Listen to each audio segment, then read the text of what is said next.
হয়ে গেল ওপোর নতুন একটা folding phone OPPO Find N2। এই ফোনটা কিন্তু একটা জোস্ট ফোল্ডিং ফোন হতে চলেছে ওপোর তরফ থেকে। সো আজকের ভিডিওতে এই ফোনটার স্পেসিফিকেশন এবং বিস্তারিত আলোচনা আপনাদের সাথে শেয়ার করব এবং এই ফোনটা কবে বাংলাদেশে আসবে, বাংলাদেশে আসলে এই ফোনটার প্রাইস কত হতে পারে সেগুলো আপনাদের সাথে শেয়ার করব। সো আশা করি ভিডিওটি প্রথম থেকে শেষ পর্যন্ত দেখবেন এবং চ্যানেল নতুন হলে চ্যানেলটাকে সাবস্ক্রাইব এবং পেজটাকে মাস্টবি ফলো করে রাখবেন। সো চলুন তাহলে মূল ভিডিও শুরু করি।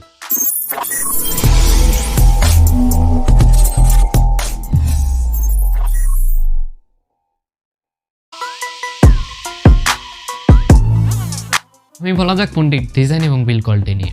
ডিজাইন এবং বিল্ড কোয়ালিটির কথা বললে ফোনটির থিকনেসের কথায় আগে আসা যাক। ফোনটির থিকনেস হলো আনফোল্ড অবস্থায় 7.4 মিলিমিটার এবং ফোল্ডিং অবস্থায় ফোনটির থিকনেস ছিল 14.6 মিলিমিটার। তাছাড়া এজ এ ফোল্ডিং ফোন হিসেবে এই ফোনটির ওজন মিনিমাল ছিল, তবে একটু বেশি আমি বলবো 233 গ্রাম ছিল এই ফোনটির ওজন। ফোনটির বিল্ড কোয়ালিটির কথা বললে ফোনটির পেছনে এবং সামনে গোরিল্লা গ্লাস বিগ টাচের প্রোটেকশন থাকছে এবং ফোনটির মাঝখানে যে ফোল্ডিং মেকানিজমটা থাকছে সেটা একটা প্লাস্টিকের মেকানিজম ব্যবহার করা হয়েছে। ফোনটির পেছনে কিন্তু গ্লাস থাকছে এবং ফোনটির পেছনে ইকো লেদার ব্যাক ফিনিশিং থাকছে। তাছাড়াও ফোনটির ফ্রেমে অ্যালুমিনিয়ামের ফ্রেম ব্যবহার করা হয়েছে। পোর্টস এন্ড বাটনের কথা হলে ফোনটিতে ডুয়েল সিম ব্যবহার করা হয়েছে, কোনো ধরনের এসডি কার্ড আপনারা ইউজ করতে পারবেন না। তাছাড়াও ফোনটাতে থাকছে সাইড মাউন্ট ফিঙ্গারপ্রিন্টের সাপোর্ট। ফোনটি আপনারা 3টা কালার পাবেন, ব্ল্যাক, গ্রিন এবং হোয়াইট। আর ফোনটাতে কিন্তু স্টেরিও স্পিকারের সাপোর্ট থাকছে, যেখানে ডলবি প্লাসের সাপোর্ট আপনারা পেয়ে যাবেন। So as a folding phone হিসেবে এই ফোনটির ডিজাইন এবং বিল্ড কোয়ালিটির কথা বললে 10 on 10 ছিল ডিজাইন এবং বিল্ড কোয়ালিটি। পেছনের দিক থেকে ফোনটিকে যথেষ্ট লুকিংয়ে স্মার্ট এবং গর্জিয়াস লাগছিল।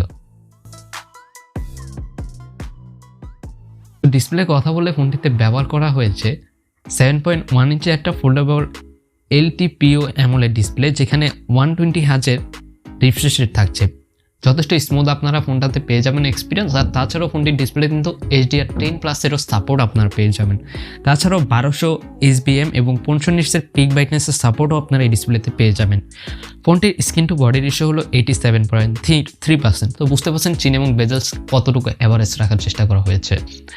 তাছাড়াও ফোনটির ডিসপ্লে রেজলিউশন হলো 1792x1920 পিক্সেল পর্যন্ত আপনারা পেয়ে যাবেন। তবে আমার মনে হয় এই ক্ষেত্রে ডিসপ্লে রেজলিউশনটা আরেকটু বাড়িয়ে দিলে বেটার হতো।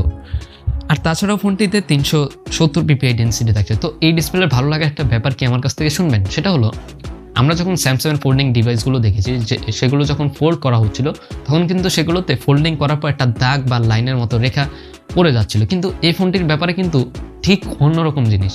ফোনটাকে যতবারই ফোল্ড করা হচ্ছিল, যতবারই আনফোল্ড করা হচ্ছিল, ততবার কিন্তু ওইরকম ধরনের রেখা বা ফোল্ডিংয়ে করার পর যে দাগটা পড়ে যায় সেই দাগটা কিন্তু ফোনটির ডিসপ্লেতে পড়ছিল না।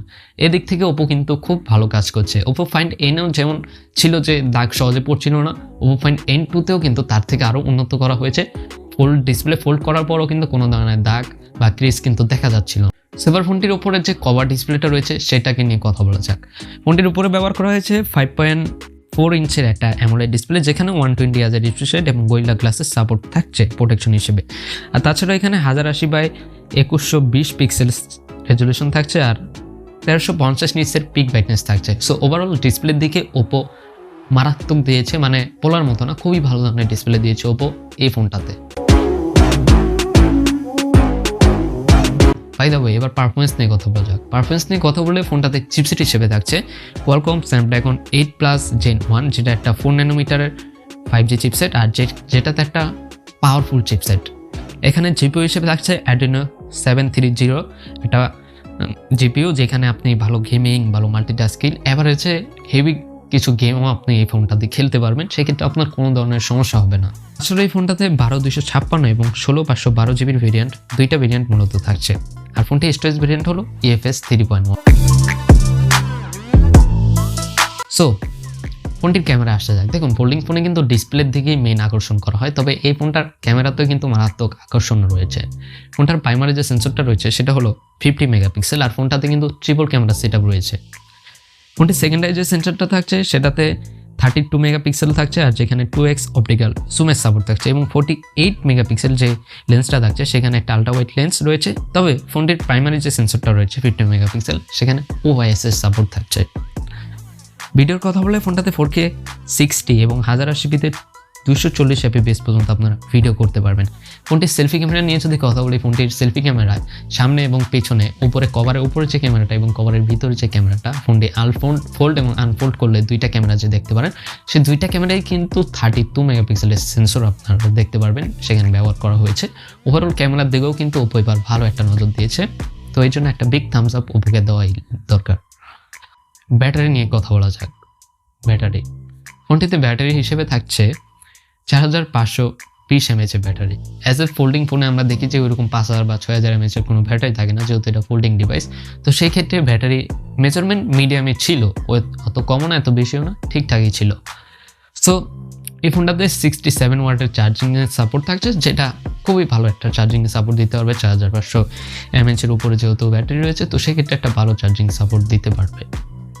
সো ফোনটির প্রাইস এবং রিলিজ ডেট নিয়ে একটু কথা বলি। দেখুন, ফোনটি OPPO Find N যেটা ছিল ফোল্ডিং ফোন ওপোর তরফ থেকে, সেটা কিন্তু বাংলাদেশে অফিসিয়ালি রিলিজ হয়েছিল। তবে ধারণা করা হচ্ছে যে ওপোর তরফ থেকে ওইরকমভাবে আমি জানি না খবরটা, তবে আমার মনে হচ্ছে যে এই ফোনটা বাংলাদেশে রিলিজ হবে, অবশ্যই রিলিজ হবে, কোনো সন্দেহ নেই নিয়ে।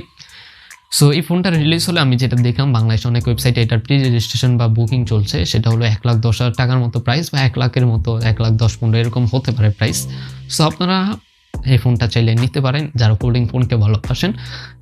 বড় ডিসপ্লেতে ভালো একটা ভিউইং পাবেন, প্লাস ভালো একটা পারফরমেন্স ফোন করছেন, বড় একটা ফোন করছেন, তাহলে এই ফোনটা আপনি নিতেই পারেন অ্যাজ এ আইফোন ইউজার না করে। সো এটি ছিল মূলত আজকের ভিডিওটি কেমন লাগলো অবশ্যই কমেন্টে জানাবেন। চ্যানেল নতুন হলে চ্যানেলটাকে সাবস্ক্রাইব করতে পারেন, আর আপনি যদি আমাদের পেজে নতুন হয়ে থাকেন তাহলে পেজটাকে ফলো করে রাখবেন। ভালো থাকবেন সবাই, সুস্থ থাকবেন। আসসালামু আলাইকুম।